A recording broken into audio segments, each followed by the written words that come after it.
beekamtii qaban kan akka Caalufa kan akka mucaa amma dhiyoo kana ijoollee ajaa'ibaa maqaa isaanii daftararraa fuudheen sinii gabaasa utuu ijoolleen qaqqaalii jalaa duutuu dhumtu beeriin calledhee taa'u beeriin dhiiga obbolaansaaf hin gaafan beeriin gumaa obbolaansaa gumaa Caaluu gumaa Sooraan deebisne beeriin isa kami beeriin inni du'aa jiru kuni zimmedhee taa'uudhee viidiyoo siin hojjedha jechuudha. Maaliin afaan Amaaraatiin nin hojjedhe siin gubii dhaggeeffadhu inni nan hojjedheef tokko akka isheen yoo ati irra ajjeesu ari'uu dadhabde akka isheen of sodaattuuf biyya kee keessa jirtemi viidiyoo koo kana afaan Amaaraadhaan yogguu dhageessu isaan dhiiraa jarri suni dhiiraa biyya kee daangaa darbanii dhufanii si ajjeesani ati garuun jedhe biyya kee keessa isa jiru ajjeesuu miti baastee ari'uu dadhabdee jedheen viidiyoo hojjedhe akka jedheen viidiyoo hojjedhe viidiyoon kuni waan si gubuun qabu hoo siyaasa beektate in sii gala maaliifi faallaadha bakka haasaan ati haasotu faallaa ta'uu qaba dhaggeeffadhu boorus iftaanis hin duuta taanaan hin miidhamta taanaan ofumaati baay'ina keenyaan haasoonomaa tokko bu'aa tokko iyyuu nuuf hin qabu dhaggeeffadha hojjechuu qabda irratti xiyyeeffachuu qabda isa kanaaf immoo isa gara faqqadaa karaa baa'oo faqqadaa se jedhamu marroof illee viidiyoo nan hojjedha akka wallaalummaa kootti viidiyoo akkamiin isaaf hojjedha ijoollee wallaggarra jirtu ijoollee maatiin ishee jalaa du'aa jirtu ijoollee maatiin ishee jalaa haati abbaan jalaa du'aa jiruu fi ijoollee kana leenjisee qawwee hidhachiisuu qaba. Ijoollee maatii ishee wallagga eeggachuu dandeessu. Ijoollee daangaa ishee eeggachuu abaa'oo miti bara. Ijoollee haadha ishee abbaa ishee eeggachuu dandeessu leenjisee qawwee laachuufiin dirqama jechuudha. Si galee faqqadaa faana achitti yoo barbaadan walaa fixan ijoolleen kuni oboon garuu kaayyoo isaa jalqabaaf ka'e xumuruu galma geessisuun dirqama isaati. Isaan ala yeroo hundumaa as deemee namni deemee wallagga daangaarraa lolu mootummaan asii daangaa achi daangaa cabsisiiseetu uummata ficcisiisa asii immoo abaa'oo faana tuksii kaasaa jechuudha. Sa'aatii kana eddee meeqatti jedha abaa'oon eddee meeqatti deemee lukaan deemaa bara makiinaan deema miti pileeniin deema miti maaliif walii yaannu abaa'oo lama jira abaa'oo hattuu kan mootummaa kanaa fi abaa'oo qulqulluu uummata Oromoof dhiigaa jirutu jira jechuudha. Kan adda baafachuu wallaaltan. Kanaafiyyuu viidiyoon ani hojjedhe ammallee tokkummaan keessan walitti nufu taanaan waliin boossani taanaan gaafa inni tokko cabu ati nokkoltu taanaan nan hojjedha viidiyoo ammas Oromoo marratti hojjedha viidiyoo. Hubachuu dadhaba namni. Si qofaa miti kan dubbate new chapter mucaan jedhamtu si maagii horoo sol mucaa new chapter jedhamu sanaa fi yoonii mucaa jedhamu kana amma ijoollee uummata Oromootiif iyyee iyyisiisee sagalee ta'aa jiru kanaan alatti abadan hin jiru. Itti kaatafarii waan warreen akkasii kan argaa jiru. Namni akkamittiin wal irratti duullaa diinni akkamaa godhure waraanni faqqadaa akkamaa godhu mootummaan akkamaa godhu diqaalaan akkamaa godhu faannoon kee akkamaa godhu yeroo nuun kana taanutti maaliif miira keessa gale akkamitti miira keessa gale namni tasgabbaa'een dubbatu viidiyoo gadi buusee dhiyootu godhe akkamitti dhala namaa irratti hojjeta nunoo wal dandeenya orma akkamitti dandeenya injifanna jiru an dhugaa rabbii baay'ee dubbachuudhaan na saalfachiisan wal hubachuu fi waliif maaliif jennee miira nutti godhe akka onnaa wanti hojjetamu tokko akkamitti as deebi'ee siyaasa ta'e nuun walirratti hojjennan angaafi isinitti haa ta'u yoo dhiiga Oromootiin bocamtanii as keessa dhiigummaa Oromootiin jirtu as keessa yoo ta'e dhiiga Caaluutiin dhiiga Daadhii Galaaniin jirtu as jala yoo ta'e Oromoon adaraa walirra hin duulina maaf jedhame laata ta'a fokosuuf gochuuf yaala dandeettii akkasii horadha an dhugaa dubbachuudhaaf jechuudha. Guutuun dacheen Oromiyaa ennaa dhiigaan booji'amtee ennaa diinaaf sarbamnu darbine maaf diina irratti maaf Orma irratti akkatti hin duullu dhiiga Oromummaa keessa jira yoo ta'e maaf Orma irratti maaf akka miira sool keessa gale kana akka miira new chapter keessa galu kana akka yooniin miira keessa galee godhu kana maaf dhaabbanneen dhaggeeffannu maaf waliin dhaggeeffannu miira Oromummaa maaf tinnatti dhagaaman diqaalaa yoo taate immoo hin bahin nutti achas hin hojjetiin viidiyoo keenya dhiigni Oromoo si amaraachula dhiigni haadha keenya haadhoo keenya daa'ima qalamaa jirtu bas gorra'amaa jirtu si gaafatu la dachee irratti jirtu kun si gubu la baqa qaatee eegas si fudhatu la an dhugaadha la bakka maaliif bara baraan keessa darbee ji'a ji'atti dhufe guyyaatti torbeetti deebi'aa jira memmaan keenya maal kan faannoo boonya diqaalaa nutti galee waraana faqqadaa faana dachee dhuguu gaara waraana adda bilisummaa Oromoo marfee tokkoon gargaareen beela'ee dheebotee daaraa botoroo ta'ee wareegama qaalii diina asiin diina mootummaa asiin Oromoon mootummaa Oromoo teessoorra jira jettu duukaa kokkee wal qabaa diina lagacee dhufu kokkee wal qabaa diiqaalaa faana kokkee wal qabaa gantuuf jattuu faana kokkee wal qabaa jedhama waraana adda bilisummaa Oromoo. Meeqaa ta'u afaan kee kan itti baastu diqaalaan adaraa dhiiga Oromoo jechuudha. Yoo lageenya yoo ta'e yoo dhiiga Oromummaa sirra jira yoo ta'e kutaaf lagaan waliin qoodiiniti. Faaruu tokko keessa galtee fooloodhaaf dhiiga obboleessa kee hin xuuxiiniti tokkoo miti irreef gaachana ta'e garboonfataa nafxanyaa nu keessa hiriiree jiru duukaa waraana fagadaa duukaa of keessaa baasnu. Kanatti hirbuu gali kanaan alatti as keessa deemtee as jala deemtee in albahiin diqaala sirraa beekama Oromifti kee haasaan kee iyyuu sirraa beekama viidiyoo qaalii miira Oromoo keessa gale saba isaa qalamaa jiruuf qaalii ta'u sagalee ta'uuf as baatee fooloo ittiin barbaacha jedhin viidiyoo as duutii goote kanuma jechuun barbaadan galatoomaa bakkachi jirtanitti imimmaan keenya immoo inni dachee kana utubaa malee akkuma amma jaallan keenya jedhanii ba'an isheen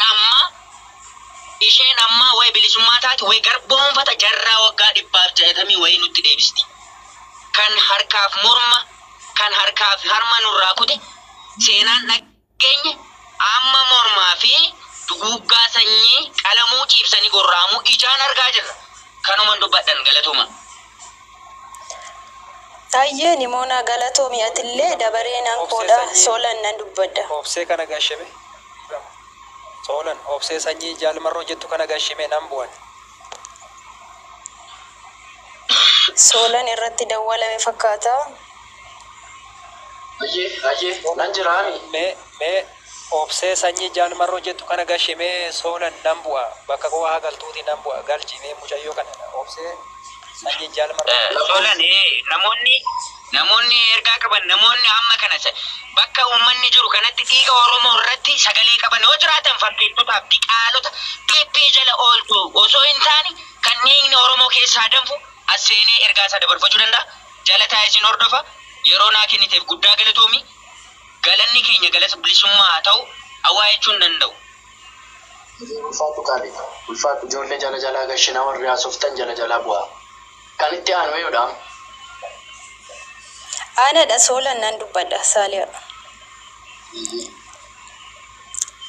Ayyee galatooma yaa duraan dursa maal jedhee nimoonani warra solon irratti duyitii godhee isaan jechuudha kan beeku qabnu Oromiffa dubbataniif Oromoo miti uummanni keenya kan hubachuu qabdani jechuudha.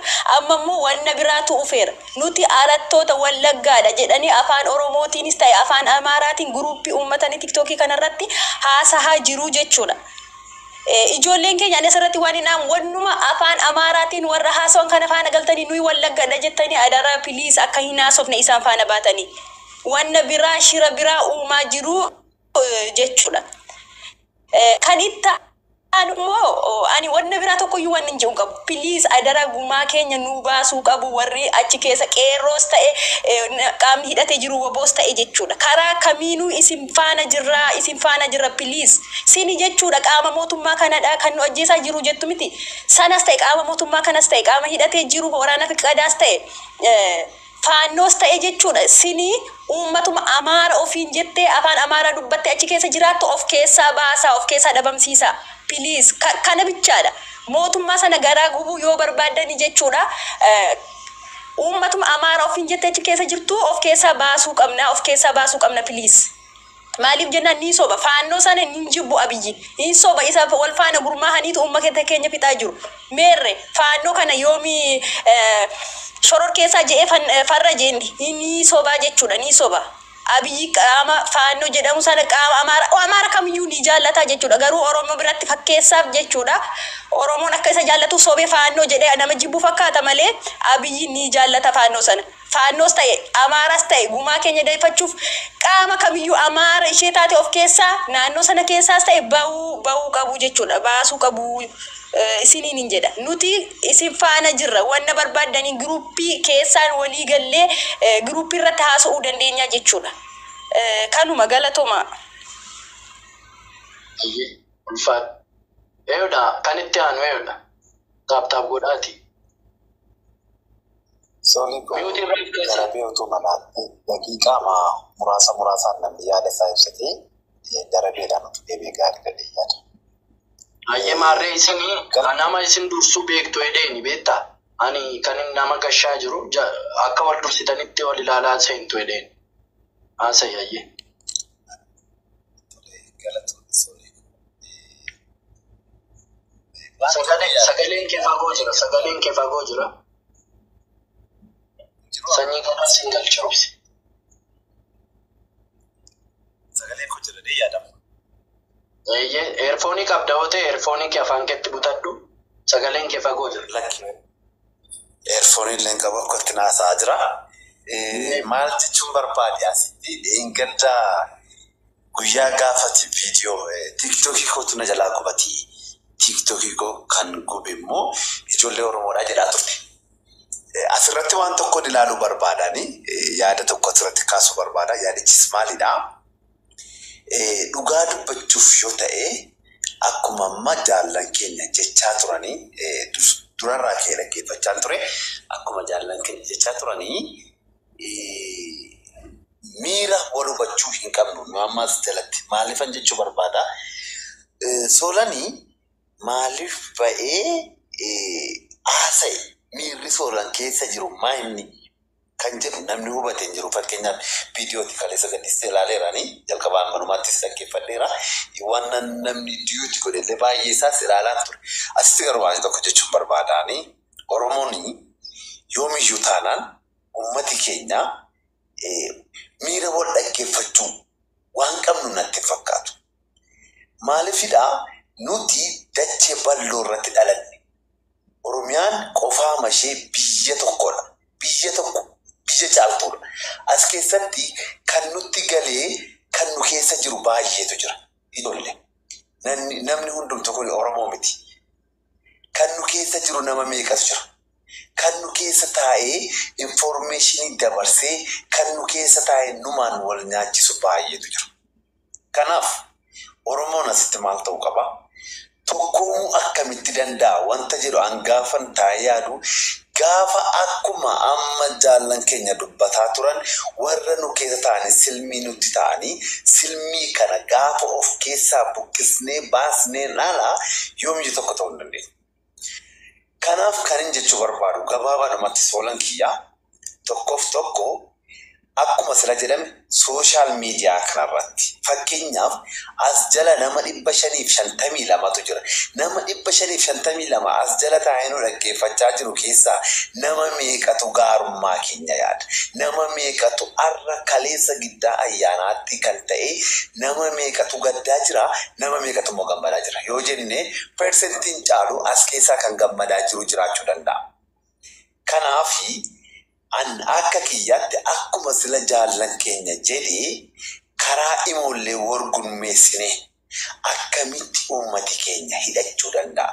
Akkamitti uummati keenya tokkoof tokko keessumaa keessatti qotee bulaan keenya Wallaggaa kan jiru akkamitti qotee bulaa keenya hidhachiisuu dandeenya wanta jedhu hiriyoonni as jalatti wal beenu follow kan walirraa qabnu akkamitti wal sassaabnee tokkummaa uumnee tokkummaa kanaan immoo akkamitti kallattiidhaan wal agarree kan jedhu irratti utuu mari'atamee jira. Keessumaa isin ijoolleen asirraa miidiyaa kanarraa followersii qabdan anu gaafuun isin jira adaraa keessan. Isa namni tokko achi as ba'ee Soolan irratti duule dhiisaati. Kun Soolan ani dhugaa kanaaf miira keessa galtanii yaaduun ati nama kanaas bitee yaadda. Abbaan barbaade waan barbaade yoo jedhee baay'ee maalidha beektaa? Oromoon waan tuffate tokko jechuudha galagaleen ilaalu. Kolfitee dhiisuu qabda. Amma sirra deemee kan tiiktookii koo gubee ijoollee Oromoodhaa itti jechaa turte.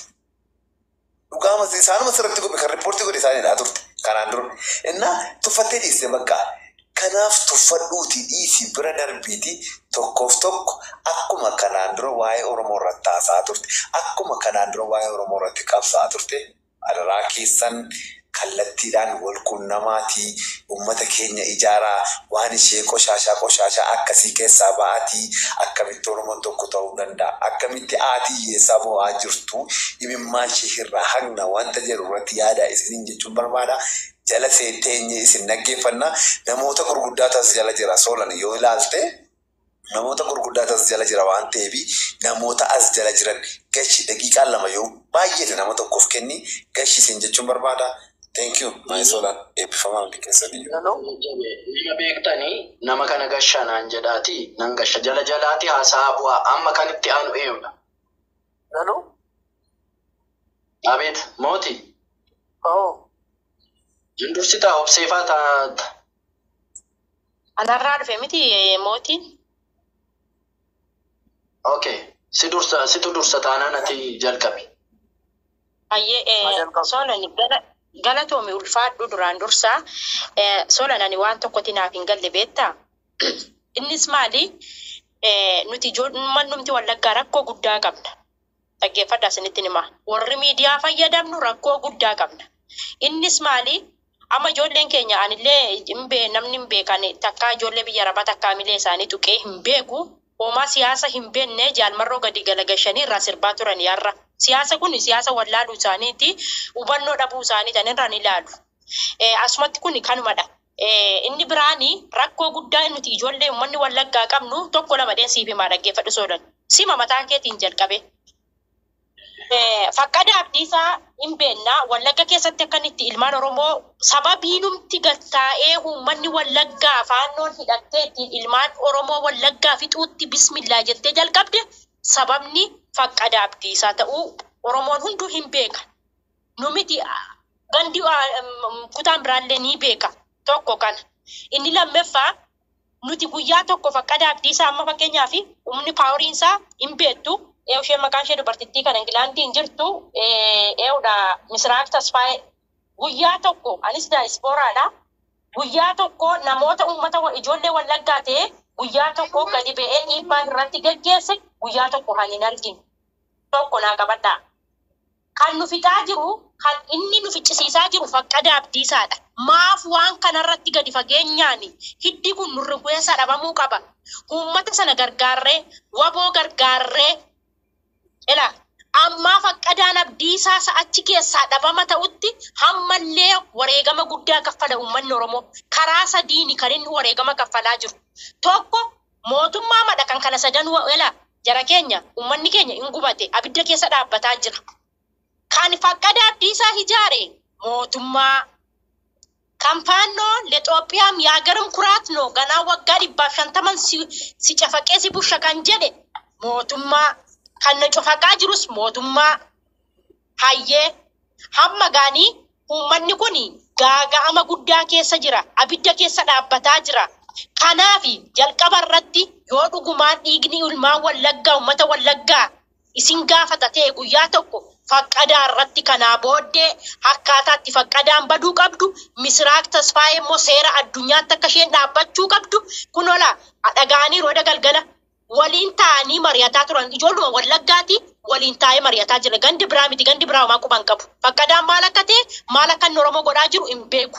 Garuu nuti osoo beennu osoo dhageenyu Misiraaq Tasfaayee wal gashannee mana gumaa waliin teenyeetiyyuu waliin haasa'aa jirra. Maal jette kaleessa ganaan isin ficcisiisaa jirti. Riikordiin isheen jira barreeffamni ishee hin jira. Hayyee Soolan yoo dhuguma ela.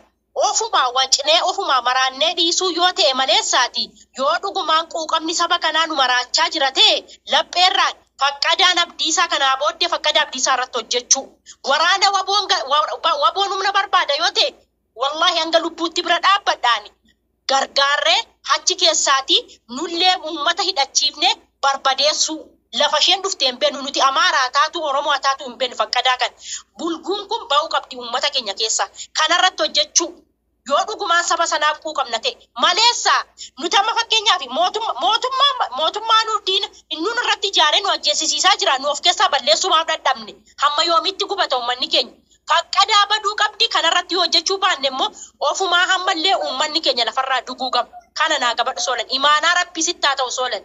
Garuu Faqqadaa Abdiisaa dhiistanii jennaan ofumaa dhaabbattanii uummata kanaaf bo'uun kijiba boo'icha sobaati. Dhugaa walitti himna. Kanaaf Faqqadaa Abdiisaa irratti kanaa booddeetti hojjetamuu qaba. Uummanni keenya fuula fudhachuu qaba. Karaa tokkoon illee haa ta'u fuula fudhatu Soolan. Biliis Soolan. Uummanni keenya gubataa jira.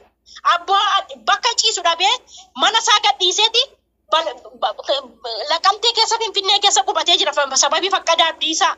Sinniisaa waa'ee faannoo dhiisa. Faannoo maal nu goote? Faannoo oliiyyuu Faqqadaa Abdiisaati. Kan uummata Wallaggaa ficcisiisa Faqqadaa Abdiisaati. Kan dhaqee faannoo gudeedee faannoo saamee akka uummata horii faannoo saamee uummata ol galchisiise Faqqadaa Abdiisaati. Diinni inni hangafaa mootummaa bilchiginnaati. Kan inni murna inni ijaaree waboo balleessuuf maqaa balleessuuf akka hawaasni waboo ofitti hin hammanne akka hawaasni waboo hin jaallanne kan kana ijaare mootummaa kan immoo hilmaansaa keessaa ba'ee ka'ee of deebisee of nyaatu Faqqadaa Abdiisaa. Kanaaf kanarratti hojjechuu Misiraak Tasfaayee immoo kunoo Ingilaandiin jirti seera addunyaatti dhiyeessisuu bakka kanadha. Dhaabbadhu ennee jaarsummallee ergine dadhabneerra hin diddi. Misiraak Tasfaayee diina Oromoo ta'uu ishee quba qabaadha uummanni Oromoo. Kanaaf kana lamaan irratti hojjechuu hangaa kana lamaan irratti hin hojjenne Booris teenyee boonnaa kun amma Faqqadaa Abdiisaa dheengadde waan inni godhe argitaniittu jaarsa waggaa 70 rasaasaan dugda keessa giddaa ayyaanaa keessatti qaxaqqatee birrii 500 qaba fudhatee hajjeesee ba'ee sokke. Sinii galee jira guyyaarraan akkas godhaa jiru. Kanaaf Faqqadaan Abdiisaa humnaan uummanni keenya dinagdeedhaan bira dhaabbanne gargaarree of keessaa baasuu kanadha. Ammoo Soolan ijoollee keenya kanatti homaa siyaasa hin beeknee fi asirra ba'anii waa'ee jaalmarroo seenaa jaalmarroo kan waa'ee isaa osoo hin beekin hojii isaa osoo hin beekin asirra baatee homaa hin beekne waa'ee isaa irraa balaqqamtuu fi akeekkachiisatti nuuf himu. Dhugaa walitti muuf yoo ta'an akkuma ijoollee Harargee ati saxxamma ati mannaadha ati sittoodha jennee yoo hon nyaachuu ta'e malee faayidaa jaalmarroon as keessa gashe tokko hin jiru. Har'a ganama sa'aatii 4 dura faannoo 50 meeqa maal akka inni taate Wallagga keessatti homaa kuman qabdu girrisaan asirraa. Garuu alhamdulillah rabbil alamin dachaan ba'ee jira gumaan ijoollee keenya. Kanaaf Faqqadaa Abdiisaa irratti ani kan maafin ol seene Soolan. Faqqadaa Abdiisaa irratti dhaabbannee hojjechuu qabna kanumadha xumureen jira galatoomaa. Ulfaadhuu nama jalaa gashinaa warri haasoftan as keessa jirtu taanaan namaaf.